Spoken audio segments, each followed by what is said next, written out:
بسم الله الرحمن الرحيم إن الحمد لله نحمده ونستعينه ونستغفره ونعوذ بالله من شرور أنفسنا وسيئات أعمالنا من يهده الله فلا مضل له ومن يضلل فلا هادي له وأشهد أن لا إله إلا الله وحده لا شريك له وأشهد أن محمدًا عبده ورسوله أما بعد فإن خير الحديث كتاب الله وخير الهدي هدي محمد صلى الله عليه وسلم وشر الأمور محدثاتها وكل محدثة بدعة وكل بدعة ضلالة يا أيها الذين آمنوا اتقوا الله حق تقاته ولا تموتن إلا وأنتم مسلمون يا أيها الناس اتقوا ربكم الذي خلقكم من نفس واحدة وخلق منها زوجها وبث منهما رجالا كثيرا ونساء واتقوا الله الذي تساءلون به والأرحام إن الله كان عليكم رقيبا يا أيها الذين آمنوا اتقوا الله وقولوا قولا سديدا يصلح لكم أعمالكم ويغفر لكم ذنوبكم ومن يطع الله ورسوله فقد فاز فوزا عظيما فأعوذ بالله من الشيطان الرجيم فبما رحمة من الله لنت لهم ولو كنت فظا غليظ القلب لانفضوا من حولك فاعف عنهم واستغفر لهم وشاورهم في الأمر فإذا عزمت فتوكل على الله إن الله يحب المتوكلين وقال سبحانه وإنك لعلى خلق عظيم আল্লাহ রাসূল সাল্লাল্লাহু আলাইহি ওয়াসাল্লাম আমাদের নবী, শেষ নবী, সাইয়্যিদুল মুরসালিন, সমস্ত রাসূলদের নেতা মুহাম্মদ রাসূলুল্লাহ সাল্লাল্লাহু আলাইহি ওয়াসাল্লাম সম্পর্কে বর্তমানে আপনারা শুনছেন বা শুনেছেন বিভিন্ন রকমের আলোচনা সমালোচনা হচ্ছে। এমনকি আল্লাহ রাসূল সাল্লাল্লাহু আলাইহি ওয়াসাল্লামকে নিয়ে ব্যঙ্গচিত্র করা হচ্ছে। কাফির, আল্লাহর দুশমন, নবীর দুশমন, ইসলামের দুশমন, মুসলমানদের দুশমন, তারা সবসময় চেষ্টা করে যেন ইসলামকে হেয় প্রতিপন্ন করতে পারে, যেন আল্লাহ রাসূল সাল্লাল্লাহু আলাইহি ওয়াসাল্লামের ইজ্জত মানহানি করতে পারে। বাস্তবে এসব আচরণ করলে নবী করিম সাল্লাল্লাহু আলাইহি ওয়াসাল্লামের ইজ্জত বাড়বে, ইসলামের ইজ্জত বাড়বে, মুসলমানদের ইজ্জত বাড়বে, এর মধ্যে সন্দেহ নেই। আল্লাহ রাসূল সাল্লাল্লাহু আলাইহি ওয়াসাল্লাম সম্পর্কে তারা যে ব্যঙ্গচিত্র করেছে, কি করেছে সে বিষয়ে আমি আলোচনা করার ফায়দা নেই, আমি যা মনে করি। তবে আজকে আমরা নবী করিম সাল্লাল্লাহু আলাইহি ওয়াসাল্লামের চারিত্রিক গুণাবলী, নৈতিক গুণ কি ছিল তার কিছুটা উল্লেখ করব। শেখ মুহাম্মদ বিন জামিল জাইনু রাহমাতুল্লাহি আলাইহির কিতাব আত-তাওজিহাত আল-ইসলামিয়ার একটা অনুচ্ছেদ মিন আখলাকির রাসূল, আল্লাহ রাসূল সাল্লাল্লাহু আলাইহি ওয়াসাল্লামের চারিত্রিক গুণাবলী হতে নামক এই অধ্যায় হতে। এর পূর্বে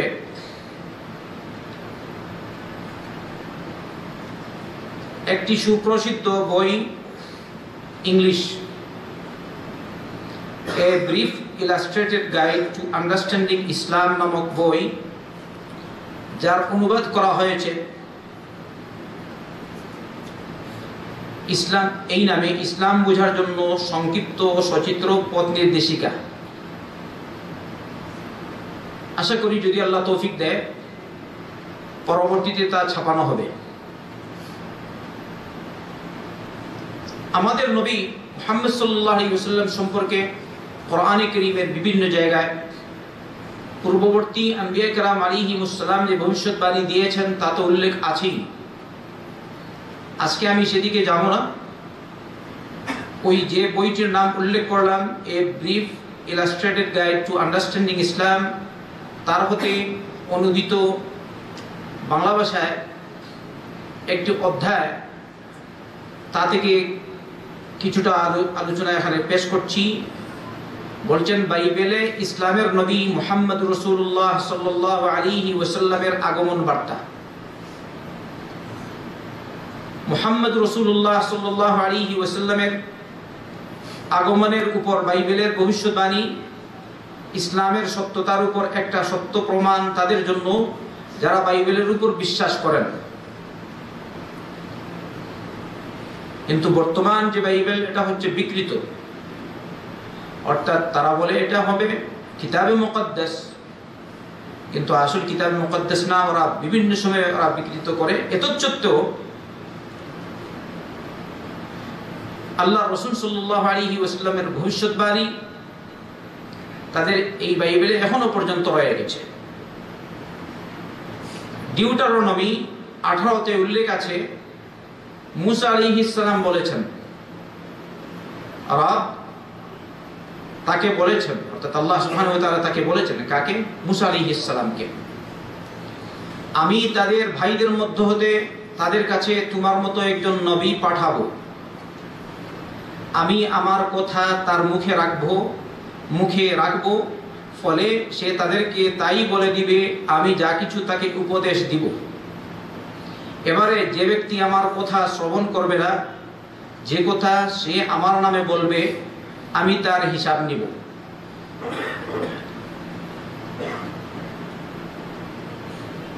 উক্ত বাক্যাবলী হতে আমরা পরিসমাপ্তি টানতে পারি যে নবীর উল্লেখিত ভবিষ্যৎবাণী অনুযায়ী নিম্নোক্ত বৈশিষ্ট্য সম্পন্ন হবেন না। নবী সাল্লাল্লাহু আলাইহি ওয়াসাল্লাম, অর্থাৎ যে নবীর কথা তিনি বলছেন, উল্লেখিত ভবিষ্যৎবাণী অনুযায়ী নিম্নোক্ত বৈশিষ্ট্য সম্পন্ন হবেন। 1, তিনি মুসা আলাইহিস সালাম এর মতো হবেন, মুসা আলাইহিস সালামের মতো হবেন। 2, তিনি ইসরায়েলীদের ভাইদের মধ্য হতে হবেন, অর্থাৎ ইসমাইলীদের মধ্য হতে হবেন। 3, আল্লাহ তার নিজ বাণী ওই নবীর মুখে রাখবেন, যিনি আল্লাহ যা নির্দেশ দিয়েছেন তার ঘোষণা প্রদান করবেন। এই 3টি কথা পেলাম। ডিউটারোনমি বাইবেলের 5ম পুস্তক, তাদের কাছে পবিত্র বই। এই মুসা আলাইহিস সালামের কথা থেকে 3টি কথা পাওয়া গেল, যে নবী পরবর্তীতে আসবেন তিনি মুসা আলাইহিস সালামের মতো হবেন। তিনি 2 নম্বর ইসরায়েলীদের ভাইদের মধ্যে হতে হবেন, অর্থাৎ ইসমাইলি বংশধর হবেন। কারণ ইব্রাহিম আলাইহিস সালামের 2 ছেলে, এক ইসহাক আর আরেকজন ইসমাইল। এখানে উল্লেখ হয়েছে ইসরায়েলীদের ভাইদের মধ্যে হতে হবেন, তাই ইসরায়েলকে ইয়াকুব আলাইহিস সালাম, আর ইয়াকুব আলাইহিস সালাম হচ্ছেন ইসহাক আলাইহিস সালামের সন্তান। অতএব ইসরায়েলীদের ভাই হবেন, অর্থাৎ ইসমাইলি বংশধরদের মধ্যে হতে হবেন। 3 নম্বর, আল্লাহ তার নিজ বাণী ওই নবীর মুখে রাখবেন, যিনি আল্লাহ যা নির্দেশ দিয়েছেন তার ঘোষণা প্রদান করবেন। আসুন আমরা এই 3টি বৈশিষ্ট্যকে আরো গভীরভাবে পর্যালোচনা করি। 1, মুসা আলাইহিস সালামের মতো নবী। মুসা আলাইহিস সালাম এবং মুহাম্মদ রাসূলুল্লাহ সাল্লাল্লাহু আলাইহি ওয়াসাল্লামের মধ্যে যেরকম সাদৃশ্য পাওয়া যায়, সেরকম অন্য কোনো 2 নবীর মাঝে সাদৃশ্য পাওয়া কঠিন। কারণ তারা প্রত্যেকেই ব্যাপক বিধান ও জীবন ব্যবস্থা নিয়ে এসেছেন, অর্থাৎ মুসা আলাইহিস সালাম আর মুহাম্মদ রাসূলুল্লাহ সাল্লাল্লাহু আলাইহি ওয়াসাল্লাম। মুসা আলাইহিস সালাম ব্যাপক বিধান ও জীবন ব্যবস্থা নিয়ে এসেছিলেন। আমাদের নবী মুহাম্মদ রাসূলুল্লাহ সাল্লাল্লাহু আলাইহি ওয়াসাল্লাম এরকম নিয়ে এসেছেন। আর প্রত্যেকেই শত্রুদের মোকাবেলা করে তাদের উপর অলৌকিকভাবে বিজয়ী হয়েছেন। মুসা আলাইহিস সালাম বিজয়ী হয়েছেন। আল্লাহ পাক তার মাধ্যমে ফিরআউন এবং তার দলবল সবাইকে ধ্বংস করে দিলেন নীল নদীতে। আপনারা জানেন এটা। তাইলে আর প্রত্যেকেই শত্রুদের মোকাবেলা করে তাদের উপর অলৌকিকভাবে বিজয়ী হয়েছেন। আর তাদের উভয়ই নবী ও বিচারক রূপে গৃহীত হয়েছেন। বিচারক মুসা আলাইহিস সালাম এবং আমাদের নবী মুহাম্মদ রাসূলুল্লাহ সাল্লাল্লাহু আলাইহি ওয়াসাল্লাম। তারা উভয়ই গোপন হত্যার ষড়যন্ত্রের কারণে হিজরত, দেশ ত্যাগ করেছেন। মুসা আলাইহিস সালাম হিজরত করেছেন। আমাদের নবী, শেষ নবী মুহাম্মদ রাসূলুল্লাহ সাল্লাল্লাহু আলাইহি ওয়াসাল্লামও দেশ ত্যাগ করে হিজরত করে মক্কা থেকে কোথায় আসলেন? মদিনায়। মুসা ও ঈসা আলাইহিমাস-সালামের মাঝে উপরিল্লিখিত কারণসমূহে কোনো রকম সাদৃশ্য পাওয়া তো যায় না, বরং অন্যান্য অকাট্য কারণেও তাদের উভয়ের মাঝে সাদৃশ্য পাওয়া যায় না। যেমন স্বাভাবিক জন্মলাভ। মুসা আলাইহিস সালাম স্বাভাবিক জন্ম লাভ করেছেন। আমাদের নবী মুহাম্মদ রাসূলুল্লাহ সাল্লাল্লাহু আলাইহি ওয়াসাল্লাম স্বাভাবিকভাবে জন্ম লাভ করেছেন, তাই না? মুসা আলাইহিস সালামের মা বাবা ছিলেন, মুহাম্মদ রাসূলুল্লাহ সাল্লাল্লাহু আলাইহি ওয়াসাল্লামের মা বাবা আছেন। আর ঈসা আলাইহিস সালামের বাবা আছেন না, তার জন্ম অস্বাভাবিক হয়েছে। তাহলে মুসা আলাইহিস সালাম যে বললেন আমার মতো নবী আসবেন, এই বাণীটি ঈসা আলাইহিস সালামের জন্য প্রযোজ্য হচ্ছে না শেষ নবী মুহাম্মদ রাসূলুল্লাহ সাল্লাল্লাহু আলাইহি ওয়াসাল্লামের জন্য প্রযোজ্য হচ্ছে? ঠিক না? ঠিক ভালো করে বুঝবেন। এই জন্য ইসলাম সম্পর্কে জানার দরকার। যারা অমুসলিম তাদেরকে বোঝানোর প্রয়োজন, ইলমের প্রয়োজন আমাদের সবারই।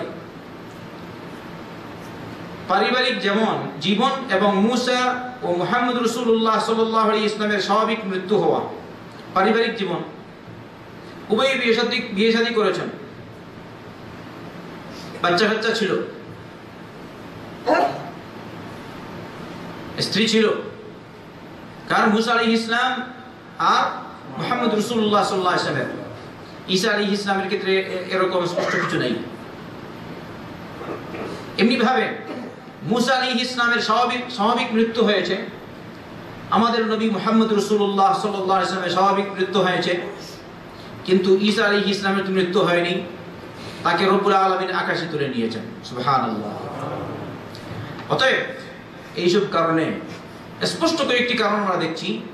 এগুলির কারণে বাইবেলের ডিউটারোনমিতে যে ভবিষ্যৎবাণী পেশ করা হয়েছে সে অনুযায়ী ঈসা আলাইহিস সালাম হতে পারেন না। তিনি হচ্ছেন কে? মুহাম্মদ রাসূলুল্লাহ সাল্লাল্লাহু আলাইহি ওয়াসাল্লাম। এছাড়া ঈসা আলাইহিস সালামের অনুসারীগণ তাকে আল্লাহর ছেলে হিসেবে ধারণা রাখে। আস্তাগফিরুল্লাহ। তাদের ধারণা মুসা ও মুহাম্মদ রাসূলুল্লাহ সাল্লাল্লাহু আলাইহি ওয়াসাল্লামের মতো তিনি আল্লাহর নবী নন। কারণ খ্রিস্টানরা স্বাভাবিক মনে করে ঈসা আলাইহিস সালাম আল্লাহর ছেলে, অথচ তাদের বাইবেলে উল্লেখ মুসা আলাইহিস সালাম বলেছেন আমার পরে আমার মতো এক নবী আসবেন, তার মতো। তাহলে ঈসা আলাইহিস সালাম কি তাদের কথা মোতাবেক, তাদের বিশ্বাস মোতাবেক ঈসা আলাইহিস সালাম তো কখনো মুসার মতো না। কারণ তারা বলে, কেউ বলে ঈসা আলাইহিস সালাম আল্লাহর ছেলে, আর কেউ বলে স্বয়ং আল্লাহ। সবাই বলি নাউযুবিল্লাহি মিন যালিক।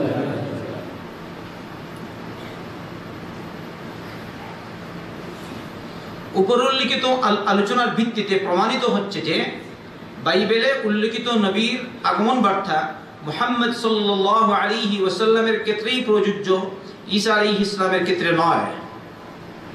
কারণ মুহাম্মদ সাল্লাল্লাহু আলাইহি ওয়াসাল্লামের সাদৃশ্য মুসা আলাইহিস সালামের সাথে ঈসা আলাইহিস সালাম অপেক্ষা অনেক বেশি। অন্যদিকে জনের ইঞ্জিলে পাওয়া যায় যে ইহুদিরা তিনটি বিপরীতমুখী নবীর আগমন বার্তার অপেক্ষায় ছিল। এক, ঈসার আগমনের। দুই, এলিজার আগমনের। তিন, নবীর আগমনের। আর এটা ব্যাপটিস্ট। ব্যাপটিস্ট মানে কি? খ্রিস্ট ধর্মের দীক্ষা গুরু জনকে 3টি প্রশ্ন জিজ্ঞাসা করা থেকে স্পষ্ট হয়েছে। এটা হলো, জনের সাক্ষ্য যখন তাকে প্রশ্ন করার জন্য ইহুদিরা জেরুজালেমের পাদ্রী ও ইহুদি পুরোহিতদের পাঠিয়েছিল, তারা তাকে প্রশ্ন করলো, অর্থাৎ জনকে, ইহুদি পাদ্রী ও ইহুদি পুরোহিতরা, আপনি কে? তখন তিনি অস্বীকার করলেন না, বললেন আমি ঈসা নই। মানে তারা 3 জনের অপেক্ষায়, 3 জন বিপরীতমুখী নবীর আগমন বার্তার অপেক্ষায়, ইহুদিরা 3টি বিপরীতমুখী নবীর আগমন বার্তার অপেক্ষায় ছিল। একজন ঈসার আগমনের, আরেকজন এলিজার আগমনের, আর আরেকজন নবীর আগমনের। মনোযোগ সহকারে শুনবেন। তো ইহুদি পাদ্রী ও পুরোহিতরা এলিজাকে প্রশ্ন করলো, আপনি কে?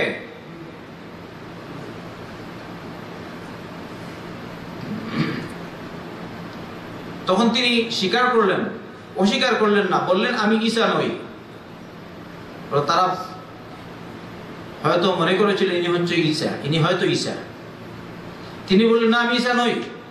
তখন তারা প্রশ্ন করলো, আপনি কি এলিজা? নয়, জনকে প্রশ্ন করেছে, জনকে। তিনি বললেন না। তারা প্রশ্ন করলো, আপনি কি নবী? তিনি বললেন না।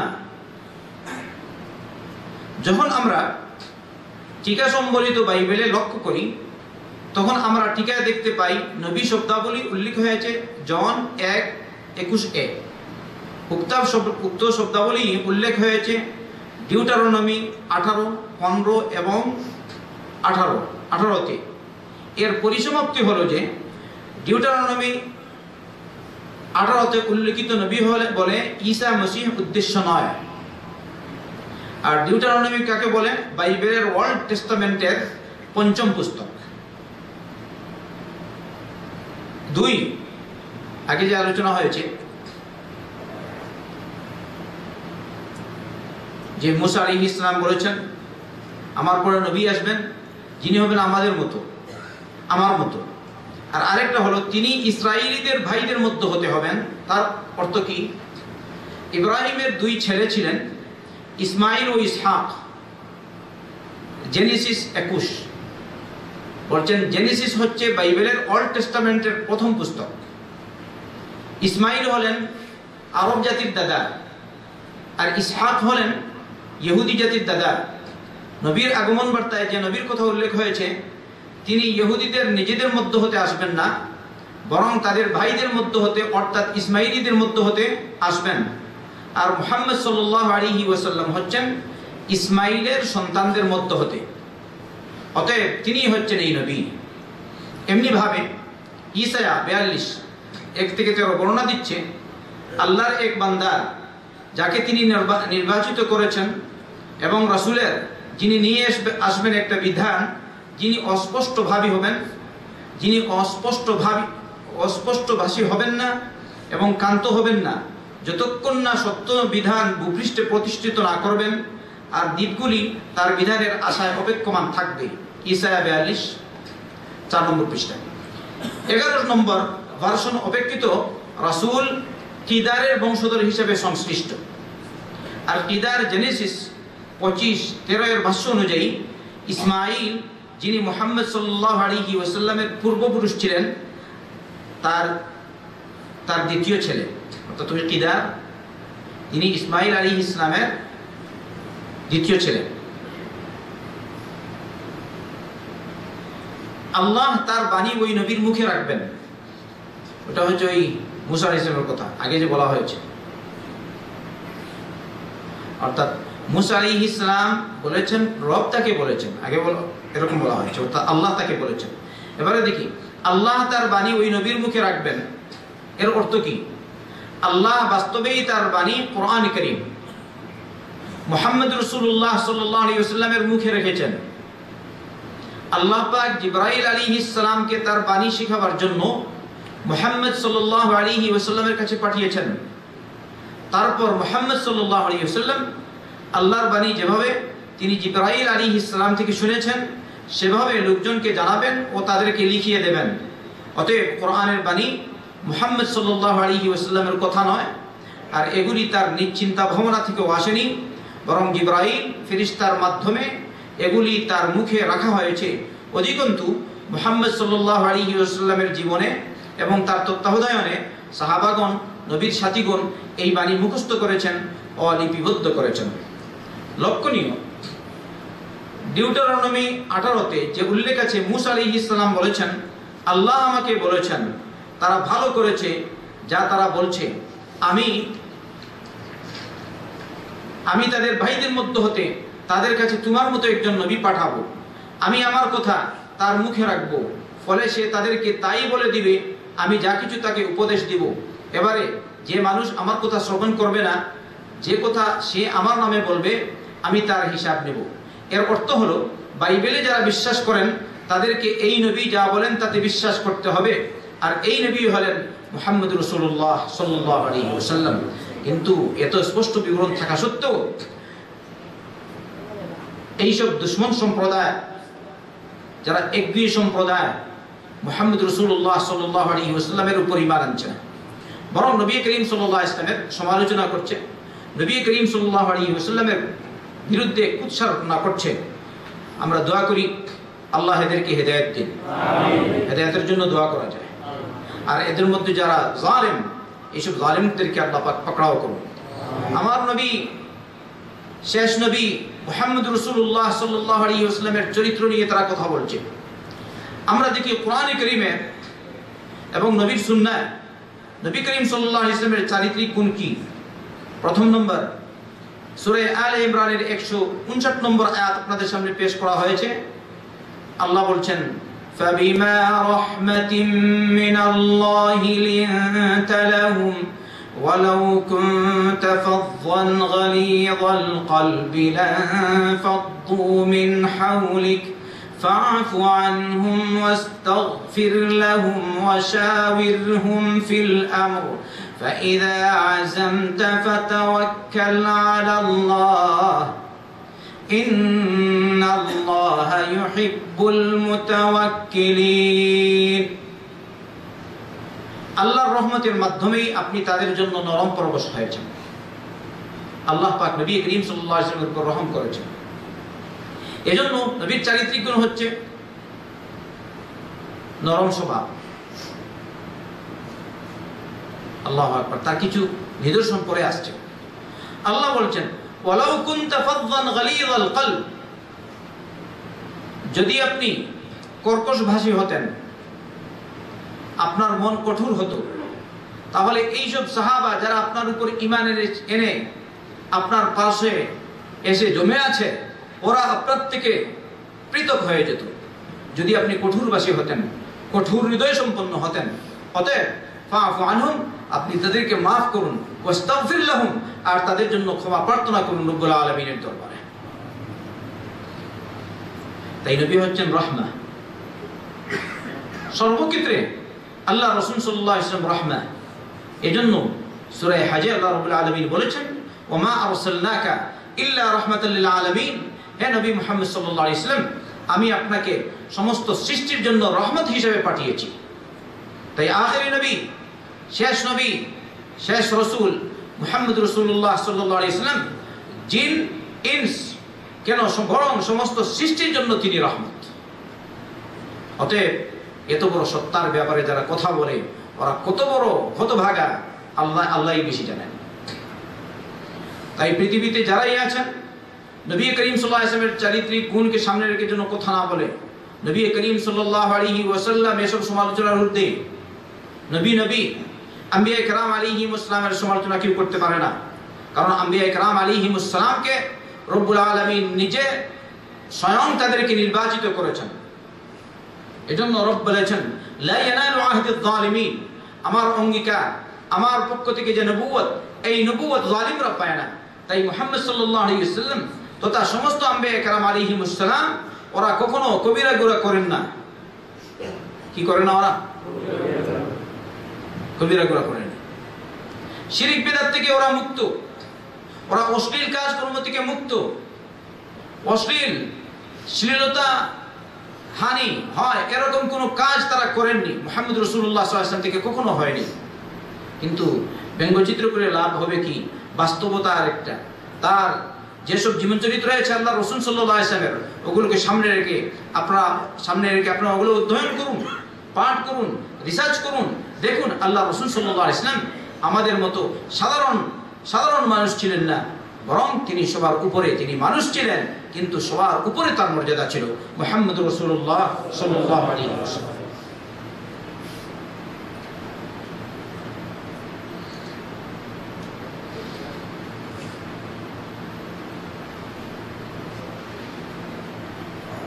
আমি শুনেছি আর দেখেছি লন্ডনের একটি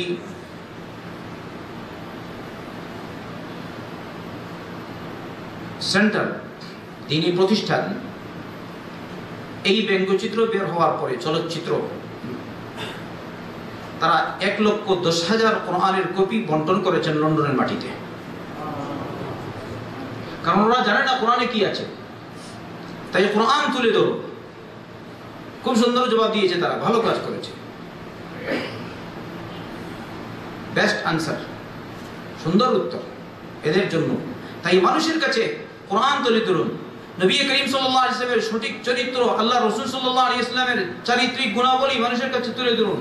মানুষ যখন জানতে পারবে, কাফিররা পর্যন্ত ওরা ইসলামের ছায়াতলে আসবে। আজ আমরা শুধু শিরক আর বেদাতে নিয়ে মুসলমান বলি, কিন্তু শিরক করছে, বেদাত করছে। নবী করিম সাল্লাল্লাহু আলাইহি ওয়াসাল্লামের সুন্নতের নামে তারা সীমালঙ্ঘন করছে, বেদাত করছে। এমনকি নবী করিম সাল্লাল্লাহু আলাইহি ওয়াসাল্লামকে অনেক মুসলমান এরকম আছে আল্লাহর স্তরে পৌঁছিয়ে দিচ্ছে। মুসলিম তুমি মুসলমান হও, সত্যিকারের মুসলমান হয়ে নবী করিম সাল্লাল্লাহু আলাইহি ওয়াসাল্লামের যেসব গুণাবলী রয়েছে সেগুলো মুসলমানদের কাছে পৌঁছাও, এমনি ভাবে অমুসলিমদের কাছেও পৌঁছাও। সূরাতুল কলমের 4 নম্বর আয়াতে রব্বুল আলামিন বলেছেন, ওয়া ইন্নাকা লাআলা খুলুকিন আযীম নুন ওয়াল কলমি ওয়া মা ইয়াসতুরুন আনতা বিনি'মাতি রাব্বিকা বিমাজনুন ওয়া ইন্নাকা লাআলা খুলুকিন আযীম فستبصر ويبصرون بأيكم المفتون إن ربك هو أعلم بمن ضل عن سبيله وهو أعلم بالمهتدين। নবী করিম সাল্লাল্লাহু আলাইহি ওয়াসাল্লাম সম্পর্কে ব্যঙ্গচিত্র, কুৎসা ঘটনা, সমালোচনা আগের মুশরিকরাও করত।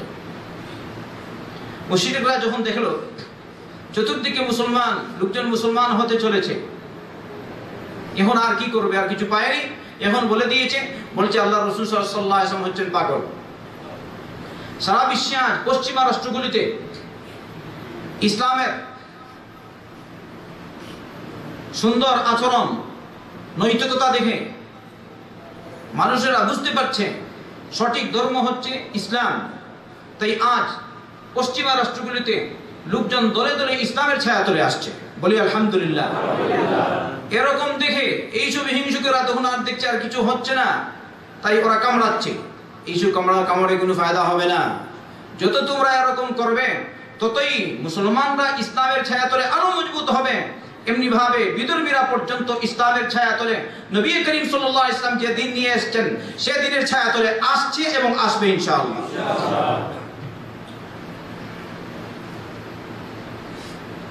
এই শুধু সমালোচনা করলে হবে না, আমাদের সকলকে মুহাম্মদ রাসূলুল্লাহ সাল্লাল্লাহু আলাইহি ওয়াসাল্লামের সুন্নতের উপর চলতে হবে। কিছু নৈতিক গুণ আপনাদের সামনে পেশ করা হচ্ছে এখন। নবী দেখুন আল্লাহ বলছেন, ওয়াল কলম ওয়া মা ইয়াসতুরুন মা আনতা বিনি'মাতি রাব্বিকা বিমাজনুন। আল্লাহ প্রথমে কসম খেয়ে বলছেন, কলমের কসম, আর তারা যা লিখে তার কসম। তুমি তোমার রবের নিয়ামতে, রবের কৃপায়, রবের অনুকম্পায় তুমি মজনুন নও। মা আনতা বিনি'মাতি রাব্বিকা বিমাজনুন। ওরা যদিও তোমাকে মজনুন বলছে, পাগল বলছে, কিন্তু তুমি বাস্তবে মজনুন না। তোমাকে আমি যে আকল আর জ্ঞান বুদ্ধ শক্তি দিয়েছি, এই বুদ্ধ শক্তি ওদের মধ্যে নেই। ওরা যখন দেখছে তোমার দিনে তুমি যে দিন নিয়ে এসছো এতে লোকজন দলে দলে আসছে, তখন আর কিছু নাই, তখন এরকমই কামড়াচ্ছে। তারা বলছে যে মুহাম্মদ সাল্লাল্লাহু আলাইহি ওয়াসাল্লাম হচ্ছেন পাগল। আল্লাহ তার রাসূল সাল্লাল্লাহু আলাইহি ওয়াসাল্লামকে সান্ত্বনা দিয়ে বলছেন, মা আনতা বিনিআমাতি রাব্বিকা বিমাজনুন, তুমি পাগল নও, তোমার রবের পক্ষ থেকে তুমি নিয়ামত পেয়েছো, তুমি দ্বীন পেয়েছো, তুমি রিসালাত পেয়েছো, তুমি নবুয়ত পেয়েছো। আর কি, ওয়া ইন্নাকা লাআলা খুলুকিন আযীম, আর তুমি হচ্ছো মহান চরিত্রের অধিকারী। তাহলে নবী করিম সাল্লাল্লাহু আলাইহি ওয়াসাল্লাম যার সম্পর্কে স্বয়ং রব্বুল আলামিন বলেছেন তুমি মহান চরিত্রবান, তাহলে তার চরিত্রটা কিরকম ছিল? এখন তুমি অমুসলিম আর যাই হোক, যাই নাস্তিক, অনেক নাস্তিকেরা খুব খুশি, নবীর চরিত্র নিয়ে ব্যঙ্গচিত্র করা হচ্ছে, তারা খুশি, এতে কিন্তু ফায়দা নাই। ইনশাআল্লাহ ইসলামের পতাকা আবার উড্ডীন হবে, আবার উঁচু হবে। যতই তারা নবী করিম সাল্লাল্লাহু আলাইহি ওয়াসাল্লামকে নিয়ে ব্যঙ্গচিত্র করুক, নবী করিম সাল্লাল্লাহু আলাইহি ওয়াসাল্লামের মর্যাদা বৃদ্ধি পাবে।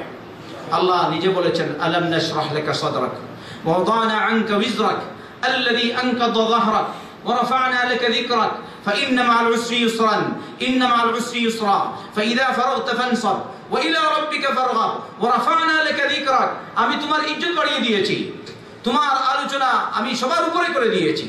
তাই দেখবেন আযানের ধ্বনি আল্লাহু আকবার, আশহাদু আল্লা ইলাহা ইল্লাল্লাহ, সাথে সাথে আশহাদু আন্না মুহাম্মাদার রাসূলুল্লাহ। এখন পৃথিবীর কোন জায়গায় নাই যেখানে নবী করিম সাল্লাল্লাহু আলাইহি ওয়াসাল্লামের রিসালাতের ধ্বনি পৌঁছাচ্ছে না? আছে কোনো জায়গায়? ওয়া রাফা'না লাকা যিকরাক। অতএব আমাদের ভাইরা, আমার ভাইরা, নবী করিম সাল্লাল্লাহু আলাইহি ওয়াসাল্লামের চারিত্রিক গুণাবলী দেখে আমাদেরকেও সেই চরিত্রবান হতে হবে। কিন্তু একটা কথা জানা দরকার, নবী করিম সাল্লাল্লাহু আলাইহি ওয়াসাল্লাম অনেক সময় সাহাবাদেরকে শাস্তিও দিয়েছেন, দেন নাকি? সেই শাস্তির বিধান আছে কিনা সেটা ভিন্ন কথা, কিন্তু ইজমালি ভাবে নবী করিম সাল্লাল্লাহু আলাইহি ওয়াসাল্লামের চরিত্র এরকম। দেখুন, মা আয়েশা রাদিয়াল্লাহু আনহাকে প্রশ্ন করা হলো নবীর চরিত্র কি? তিনি বললেন, কানা খুলুকুহুল কুরআন, নবী করিম সাল্লাল্লাহু আলাইহি ওয়াসাল্লামের চারিত্রিক গুণ হচ্ছে কোরআন। তাই যারা লন্ডন বা বিশ্বে আমাদের সেন্টার অনেদা ইসলামিক সেন্টার আলহামদুলিল্লাহ অনেক বিভিন্ন জায়গায় বিভিন্ন রাষ্ট্রে আমরা কোরআন পাঠিয়েছি, আরও পাঠাবো ইনশাআল্লাহ, আল্লাহ তৌফিক দিলে। বাংলাদেশে আমি শত শত কোরআন পাঠিয়েছি, হাজার হাজার কপি গত বছর। এরকম বিভিন্ন জায়গায় পাঠানো হয়েছে, কোরআন পাঠানো হচ্ছে, তরজমা কোরআন পাঠানো হচ্ছে বিভিন্ন জায়গায়। তো আপনারা এরকম করবেন, যদি কোনো সময় ফ্রি না পান, আপনারা ক্রয় করে দরকার হয় শুধু মেইন অনুবাদটা বা এরকম বিশেষ বিশেষ দিক তুলে নিয়ে কাফিরদের কাছে পৌঁছাবেন। দেখবেন আল্লাহ রাসূল সাল্লাল্লাহু আলাইহি ওয়াসাল্লামের চারিত্রিক গুণ তারা জানতে পারবে, নবীর চরিত্র কি। এটা আমাদের করা উচিত। আর আমাদেরকে নবী করিম সাল্লাল্লাহু আলাইহি ওয়াসাল্লামের চরিত্রবান হওয়া দরকার। আল্লাহর নবী সাল্লাল্লাহু আলাইহি ওয়াসাল্লাম কানা আবগাদাল খুলুকি ইলাইহিল কাযিব, সহিহ রাওয়াহুল বাইহাকি, হাদিসটি সহিহ। সবচেয়ে খারাপ নৈতিক যে গুণ আল্লাহ রাসূল সাল্লাল্লাহু আলাইহি ওয়াসাল্লামের কাছে ছিল তা হচ্ছে মিথ্যা। তাই নবী মিথ্যাবাদী কখনো ছিলেন না সাল্লাল্লাহু আলাইহি ওয়াসাল্লাম। নবী সব সময় সত্য বলতেন। নবী করিম সাল্লাল্লাহু আলাইহি ওয়াসাল্লাম সত্যবাদী। এজন্য সাহাবায়ে কেরাম রাদিয়াল্লাহু আনহুম আজমাইন যখন হাদিস বর্ণনা করেন বলেন, আখবারানি সাদিকাল মাসদুক, আমাকে সত্যবাদী যিনি, যাকে সত্যায়ন করা হয়েছে তিনি বলেছেন সাল্লাল্লাহু আলাইহি ওয়াসাল্লাম। নবীর মতো সত্যবাদী আর কে হতে পারে সাল্লাল্লাহু আলাইহি ওয়াসাল্লাম। কিন্তু আজ কিরকম ব্যঙ্গচিত্র করা হচ্ছে। নবী মুহাম্মদ সাল্লাল্লাহু আলাইহি ওয়াসাল্লামের মুখ থেকে মুসনাদে ইমাম আহমদের রিওয়ায়াত, আব্দুল্লাহ বিন আমর ইবনে আস রাদিয়াল্লাহু আনহু হাদিস লিখতেন। আল্লাহ রাসূল সাল্লাল্লাহু আলাইহি ওয়াসাল্লাম যেসব হাদিস বলতেন, হাদিস তিনি লিখতেন। আবু হুরায়রা রাদিয়াল্লাহু আনহু হাদিস মুখস্থ করতেন, লিখতেন না।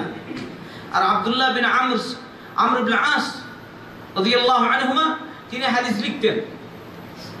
তাই যখনই আল্লাহ রাসূল সাল্লাল্লাহু আলাইহি ওয়াসাল্লাম কিছু বলতেন তিনি লিখতেন।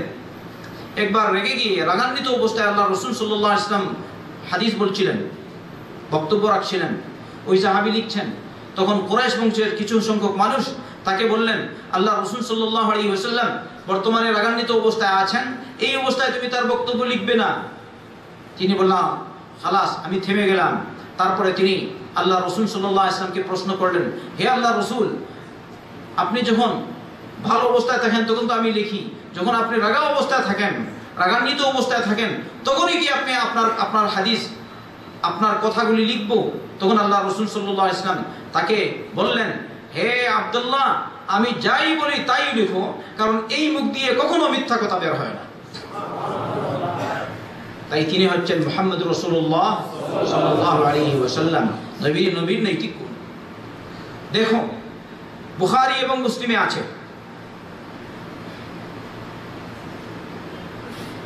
আল্লাহ রাসূল সাল্লাল্লাহু আলাইহি ওয়াসাল্লাম বলেছেন, ইন্না মিন খিয়ারিকুম আহসানাকুম আও আহাসিনাকুম আখলাকান, তোমাদের মধ্য থেকে সেই ভালো, সর্বাধিক ভালো যার নৈতিক গুণ ভালো।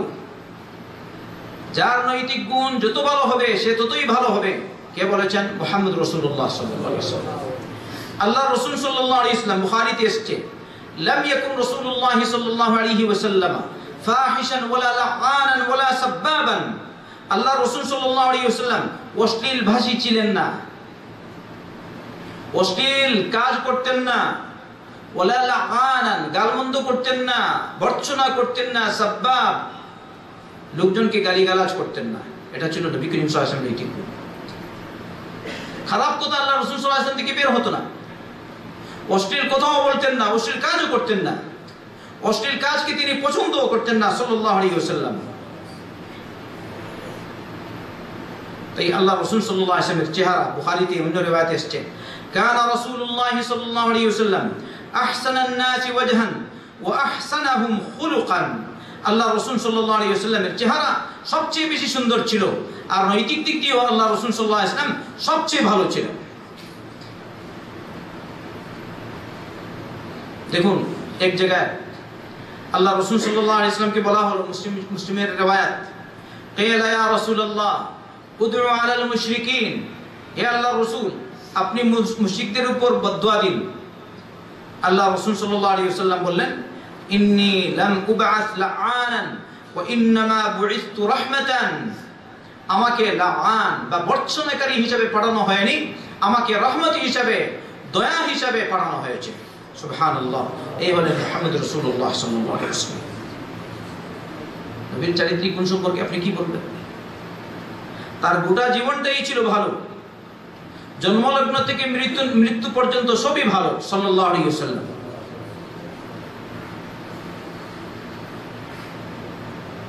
আল্লাহ রাসূল সাল্লাল্লাহু আলাইহি ওয়াসাল্লামের জন্ম থেকে নিয়ে যদি কেউ শুধু আলোচনা করতে চায়, আপনার আলোচনা শেষ হবে না, আপনি মারা যাবেন, কিন্তু নবী সাল্লাল্লাহু আলাইহি ওয়াসাল্লামের জীবনী বলে শেষ করতে পারবে না। হাদিস পেশ কত হাদিস বলছেন, কানাল ইয়াতাফাআল ওয়ালা ইয়াতাতায়্যার। আল্লাহ রাসূল সাল্লাল্লাহু আলাইহি ওয়াসাল্লামের নৈতিক গুণ, তিনি শুভলক্ষণ গ্রহণ করতেন, কুলক্ষণ গ্রহণ করতেন না। শুভলক্ষণ গ্রহণ করতেন, কুলক্ষণ গ্রহণ করতেন না। আর বলেছেন, কুলক্ষণ গ্রহণ করা হচ্ছে শিরক। আপনি ঘর থেকে বের হলেন, দেখলেন কালো কাক, বলছেন আজ সারাদিন খারাপ যাবে, এটা কি? শিরক। দোকান করলেন, প্রথমে এসে গেছে ভিক্ষু, বলছে আর আজ ব্যবসাটা আর হবে না, কারণ একদম শুরুতেই এসে গেছে ভিক্ষু, এটা কি বলেন? এটা হচ্ছে শিরক। আচ্ছা, বের হলেন, দেখলেন সামনে কুকুর, বলেন মুশকিল হয়ে গেছে, আজকে প্রথমেই কুকুর দেখলাম, সব শেষ। বের হয়েছেন, প্রথমেই শুনলেন কুকুর ঘেউ ঘেউ করছে, সব নষ্ট করে দিল। আস্তাগফিরুল্লাহ আযীম। শিরক। না, কুলক্ষণ গ্রহণ করা যায় না, সুলক্ষণ গ্রহণ করা যায়। যেমন কাউকে দেখছেন, মাশাআল্লাহ, হাইয়াকুমুল্লাহ, বারাকাল্লাহু ফি, ভালো দৃশ্য দেখছেন, কোনো অসুবিধা নেই, একজন ভালো লোক এসেছে আপনার কাছে, মাশাআল্লাহ, বারাকাল্লাহু ফি, এটা ঠিক আছে, কিন্তু আল্লাহ রাসূল সাল্লাল্লাহু আলাইহি ওয়াসাল্লাম কুলক্ষণ গ্রহণ করতেন না। দেখুন নবী সাল্লাল্লাহু আলাইহি ওয়াসাল্লামের চারিত্রিক গুণ। আমর ইবনে আস রাদিয়াল্লাহু আনহু বলেন, আল্লাহ রাসূল সাল্লাল্লাহু আলাইহি ওয়াসাল্লাম মানুষের দিকে মুখ করে আলাপ করতেন, আলোচনা, তাদের মন জয় করার জন্য। উদ্দেশ্য ছিল কি? মন জয়। কখনো কখনো দেখা যায় একজনের সাথে দিকে লক্ষ্য করে আলোচনা করছে, আপনার দিকে তাকাচ্ছে না, তো আপনি হয়তো মনে করতে পারেন সে ওকেই বেশ ভালো পায়, আমাকে খারাপ পায়। এরকম হয় কিনা? খবরদার, ধারণা ঠিক না। ধারণা করবেন ভালো। এই সাহাবী দেখেন, আমর ইবনে আস বলছেন, ফাকানা ইউকবিলু বিওয়াজহিহি ওয়া হাদিথুহু আলাইয়া। আল্লাহ রাসূল সাল্লাল্লাহু আলাইহি ওয়াসাল্লাম তার মুখ ফিরিয়ে আমার দিকে মুখটি ফিরিয়ে কথা বলছিলেন। তখন আমি মনে করলাম, হাত্তা যানানতু আন্নী খায়রুল কওম, আমি হচ্ছে এখানে যারা আছেন সবার মধ্যে আমি উত্তম ব্যক্তি, কারণ আল্লাহ রাসূল সাল্লাল্লাহু আলাইহি ওয়াসাল্লাম তার দিকে মুখ করে কথা বলছেন। আমর ইবনে আস এবারে মনে করলেন, তাহলে আমি প্রশ্ন করি আল্লাহ রাসূলকে সাল্লাল্লাহু আলাইহি ওয়াসাল্লাম, ইয়া রাসূলুল্লাহ আনা খায়রুন আম আবু বকর? হে আল্লাহ রাসূল, আমি বেশ ভালো না আবু বকর? আল্লাহ রাসূল সাল্লাল্লাহু আলাইহি ওয়াসাল্লাম বললেন, আবু বকর। এটা কি বাস্তব? বাস্তব না? এই উম্মতের সেরাকে আবু বকর সিদ্দিক রাদিয়াল্লাহু আনহু, এর মধ্যে ইখতিলাফ নেই আহলে সুন্নাত ওয়াল জামাতের মাঝে। এবারে দ্বিতীয় নম্বর প্রশ্ন আবার, ইয়া রাসূলুল্লাহ আনা খায়রুন আম উমর? হে আল্লাহর রাসূল, আমি বেশ ভালো না উমর? আল্লাহ রাসূল সাল্লাল্লাহু আলাইহি ওয়াসাল্লাম বললেন, উমর। আবার প্রশ্ন করলেন, ইয়া রাসূলুল্লাহ আনা খায়রুন আম উসমান? হে আল্লাহর রাসূল, আমি বেশি ভালো না উসমান? আল্লাহ রাসূল সাল্লাল্লাহু আলাইহি ওয়াসাল্লাম বললেন, উসমান। এই আমর ইবনে আস রাদিয়াল্লাহু আনহু প্রশ্ন দ্বারা বোঝা যায় সাধারণত সাহাবায়ে কেরাম রাদিয়াল্লাহু আনহুম সাহাবায়ে কেরামদের মধ্যে থেকে প্রধান ব্যক্তি মনে করতেন আবু বকরকে, দ্বিতীয় নম্বর কাকে? ওমরকে, তৃতীয় নম্বর কাকে? উসমানকে। এটাই হচ্ছে আমাদের আকীদা। এই উম্মতের শ্রেষ্ঠ ব্যক্তিত্ব আবু বকর, দ্বিতীয় নম্বর ওমর, তৃতীয় নম্বর উসমান, চতুর্থ নম্বর আলী বিন আবি তালিব রাদিয়াল্লাহু আনহু। আমর ইবনে আস এবারে বলছেন, আর বলে লাভ নাই, আর কই যাবেন সামনে? যদি করে বলেন তুমি না অমুক, তাহলে আর বললাম না, খালাস থেমে গেলাম। বলছেন, ফালাম্মা সাআলতু রাসূলুল্লাহ সাল্লাল্লাহু আলাইহি ওয়াসাল্লাম ফাসাদাকানি ফালা ওয়াদিতু আন্নী লাম আকুন সাআলতুহু। বলেন, আমি যখন আল্লাহ রাসূল সাল্লাল্লাহু আলাইহি ওয়াসাল্লামকে এই প্রশ্ন করলাম, তখন তিনি আমাকে সত্যই জবাব দিয়েছেন, বিশ্বাস করলেন। কে আগে? আবু বকর। কে আগে? দ্বিতীয় নম্বর ওমর। কে আগে? দ্বিতীয় নম্বর উসমান। এরপরে বলছেন, ফালা ওয়াদিতু আন্নী লাম আকুন সাআলতু। পরে আমার মনে এটা এই ভাবনা জাগলো, হ্যাঁ, যদি আমি তাকে প্রশ্ন নাই করতাম। হাদিসটি হাসান পর্যায়ের ইমাম তিরমিজি রাহমাতুল্লাহ আলাইহি উল্লেখ করেছেন। তাহলে বুঝলেন আল্লাহ রাসূল সাল্লাল্লাহু আলাইহি ওয়াসাল্লামের চারিত্রিক গুণ কি? যে ভালো সে তেমনি ভালো, আর যে খারাপ তাকে ভালো বানানোর প্রয়োজন। তাই খারাপকে অগ্রাধিকার তিনি দিতেন বেশি আল্লাহ রাসূল সাল্লাল্লাহু আলাইহি ওয়াসাল্লাম। আসুন তার মন জয় করার জন্য, এটা ছিল নবীর গুণ, নবীর নৈতিক গুণ। তাহলে নবী করিম সাল্লাল্লাহু আলাইহি ওয়াসাল্লামের নৈতিক গুণ কোথায়, আর আমাদের নৈতিক গুণ কোথায়? এখন আমি টেগুই মিয়া আল্লাহ রাসূল সাল্লাল্লাহু আলাইহি ওয়াসাল্লামের বিরুদ্ধে সমালোচনা করি। লা হাওলা ওয়ালা কুওয়াতা ইল্লা বিল্লাহ। আল্লাহ আমাদেরকে হেদায়েত দান করুন। আমিন। তাই নবী করিম সাল্লাল্লাহু আলাইহি ওয়াসাল্লাম সমালোচনার ঊর্ধ্বে কিনা? সমালোচনার ঊর্ধ্বে। দেখুন আরেকটা, আতা বিন ইয়াসার বলেন, বুখারীতে এসেছে, লাকিতু আব্দুল্লাহ ইবনে আমর ইবনে আস রাদিয়াল্লাহু আনহু فقلت أخبرني عن صفة رسول الله صلى الله عليه وسلم في التوراة. আতা বিন ইয়াসার বলছেন, আমি আব্দুল্লাহ বিন আমর ইবনে আস রাদিয়াল্লাহু আনহুর সাথে সাক্ষাৎ করলাম। তখন আমি তাকে জিজ্ঞেস করলাম, বললাম, আপনি তাওরাতে আল্লাহ রাসূল সাল্লাল্লাহু আলাইহি ওয়াসাল্লামের যেসব গুণাবলী আছে তা উল্লেখ করুন। তাই বোঝা গেল আব্দুল্লাহ বিন আমর ইবনে আস তিনি তাওরাতের বিশেষজ্ঞ ছিলেন। তাওরাতে কি আছে না আছে ভালো জানতেন। তাই আব্দুল্লাহ বিন আমর ইবনে আস বললেন, আচ্ছা আমি বলছি শুনো, والله إنه لموصوف في التوراة ببعض صفاته في القرآن. আল্লাহর কসম খেয়ে বলছি, কোরআনে কারীমে যেভাবে তার গুণ উল্লেখ করা হয়েছে, এরকম কিছু গুণ দ্বারা তাওরাতেও আল্লাহ পাক তাকে উল্লেখ করেছেন, তাকে বিশেষিত করেছেন। কি বলছেন? ইয়া আইয়ুহান নাস, ইয়া আইয়ুহান নবিয়্যু ইয়া আইয়ুহান নাবিয়্যু ইন্না আরসালনাকা শাহিদান ওয়া মুবাশশিরান ওয়া নাযীরা। তো তাওরাতে কোরআনে কারীম আছেন ইয়া আইয়ুহান নাবিয়্যু ইন্না আরসালনাকা শাহিদান ওয়া মুবাশশিরান ওয়া নাযীরা। হে নবী, আমি তোমাকে সাক্ষী হিসেবে প্রেরণ করেছি, আমি তোমাকে মুবাশশির সুসংবাদদাতা হিসেবে প্রেরণ করেছি, আমি তোমাকে ভীতি প্রদর্শক রূপে প্রেরণ করেছি, ওয়া হিরজাল লিল উম্মিয়্যিন, উম্মীদের হেফাজতের জন্য প্রেরণ করেছি। সুবহানাল্লাহ। উম্মি বলতে কারা? মুশরিক। মক্কার মুশরিকদের হেফাজত করবেন। কি রকম? ওদেরকে দ্বীনের দাওয়াতের দিকে, তাওহীদের দিকে দাওয়াত দিবেন, ওদেরকে নিয়ে আসবেন কোথায়? ইসলামে, আর ওদেরকে জাহান্নাম থেকে মুক্তি দিয়ে জান্নাত পর্যন্ত নিয়ে যাবেন। সুবহানাল্লাহ। এটা মওজুদ তাওরাতে। আল্লাহ তাকে বলছেন তাওরাতের বিষয়, আনতা আবদি ওয়া রাসূলি, আপনি আমার বান্দা ও রাসূল।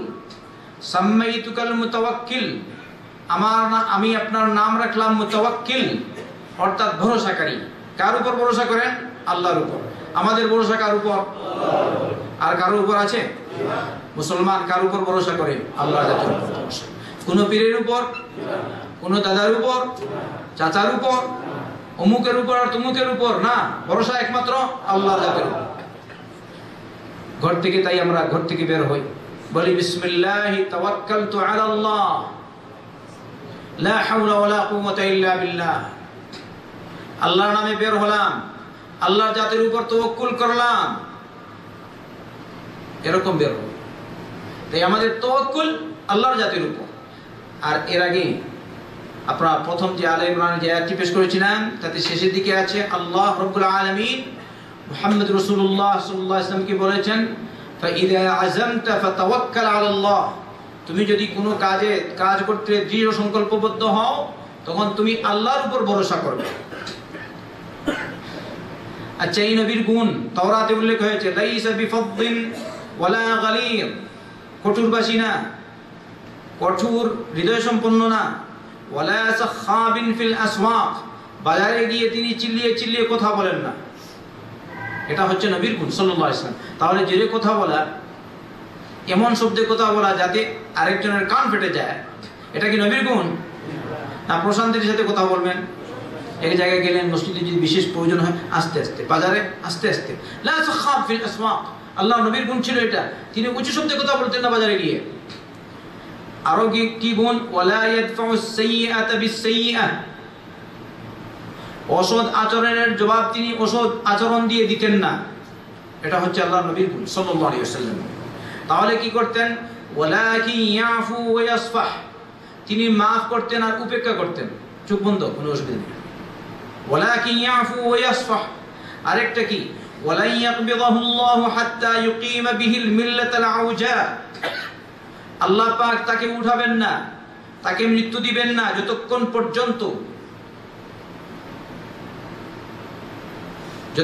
পর্যন্ত ভাঙ্গা দিনকে সোজা না করবেন, বক্র দিনকে সোজা না করবেন। অর্থাৎ বর্তমানে ফিতনা, ফাসাদ, শিরক সর্বত্র ছড়িয়ে আছে। যতক্ষণ পর্যন্ত দ্বীনে ইসলাম, দ্বীনে হক কায়েম না করবেন, ততক্ষণ পর্যন্ত রব্বুল আলামিন তাকে তুলবেন না। তাহলে কি? যে তারা সবাই বলবে লা ইলাহা ইল্লাল্লাহ। এটা তাওরাতে পেয়েছেন, আব্দুল্লাহ বিন আব্দুল আস আগেই পেয়েছেন। তাই দেখুন, আল্লাহ রাসূল সাল্লাল্লাহু আলাইহি ওয়াসাল্লাম দীর্ঘ 13 বছর মক্কায় লা ইলাহা ইল্লাল্লাহর দিকে মানুষকে আহ্বান করেছেন।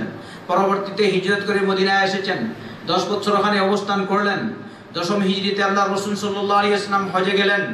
হজ সম্পাদন করার পরে হজের সময় এই আয়াত নাযিল হয়েছিল, আল ইয়াউমা আকমালতু লাকুম দীনাকুম ওয়া আতমামতু আলাইকুম নি'মাতি ওয়া রাদিতু লাকুমুল ইসলাম দীনা। আরাফার মাঠে নবী করিম সাল্লাল্লাহু আলাইহি ওয়াসাল্লামের উপর এই আয়াত নাযিল হয়েছে রব্বুল আলামিনের পক্ষ থেকে, আজকে আকমালতু লাকুম দীনাকুম, আজকে আমি তোমাদের দ্বীন তোমাদের জন্য পরিপূর্ণ করে দিলাম। ওয়া আতমামতু আলাইকুম নি'মাতি, আমার নিয়ামত রাজিও তোমাদের জন্য পরিপূর্ণ করে দিলাম। ওয়া রাদিতু লাকুমুল ইসলাম দীনান, আর ইসলাম দ্বীনকে একমাত্র দ্বীন হিসাবে, দ্বীনে ইসলামকে আমি মনোনয়ন করলাম, নির্বাচিত করলাম। সুবহানাল্লাহ। এই আয়াতটি নাযিল হয়েছিল আরাফার দিনে 10ম হিজরিতে। আল্লাহ রাসূল সাল্লাল্লাহু আলাইহি ওয়াসাল্লাম হজ করেছেন এই মুহূর্তে। তারপরেই আল্লাহ রাব্বুল আলামিন দ্বীন মুকম্মল করার পরে আল্লাহ রাসূল সাল্লাল্লাহু আলাইহি ওয়াসাল্লামকে তুলে নিয়েছেন। এই হচ্ছে তার কথা। যতক্ষণ পর্যন্ত বক্র দিনকে, বর্তমান যে অবস্থায় মানুষ আছে, এটাকে একদম মজবুত না করবেন, ততক্ষণ পর্যন্ত আল্লাহ পাক তাকে তুলবেন না। এই কথা তারা সবাই বলবে লা ইলাহা ইল্লাল্লাহ। আর কি ওয়ায়াফতাহু বিহি আয়ুনান উমিয়ান ওয়া আযানান সুম্মান ওয়া কুলুবান গুলফান। আল্লাহ রাব্বুল আলামিন তার মাধ্যমে অন্ধ চোখকে খুলবেন, যার চোখ অন্ধ তার চোখ খুলে দিবেন, দৃষ্টিহীন ব্যক্তিকে দৃষ্টি ফিরিয়ে দিবেন। ওয়া আযানান সুম্মান, যারা কান দিয়ে শুনতে পায় না তাদেরকে কান দিয়ে শোনার তৌফিক দিবেন। ওয়া কুলুবান গুলফান, আর যাদের মন বদ্ধ, মন বন্ধ হয়ে গেছে, এদের মন খুলে দিবেন। কার মাধ্যমে? মুহাম্মদ রাসূলুল্লাহ সাল্লাল্লাহু আলাইহি ওয়াসাল্লাম। এটা কোথায় আছে? তাওরাতে আছে, বুখারী শরীফের হাদিস এটি। দেখুন আল্লাহ রাসূল সাল্লাল্লাহু আলাইহি ওয়াসাল্লামের নৈতিক গুণ কি। আরো আসি, আয়েশা রাদিয়াল্লাহু আনহা বলেন, মা দারাবা রাসূলুল্লাহ সাল্লাল্লাহু আলাইহি ওয়াসাল্লাম শাইআন কাত্তু বিয়াদিহি ওয়ালা ইমরাআতান ওয়ালা খাদিমান ইল্লা আন ইউজাহিদা ফি সাবিলিল্লাহ।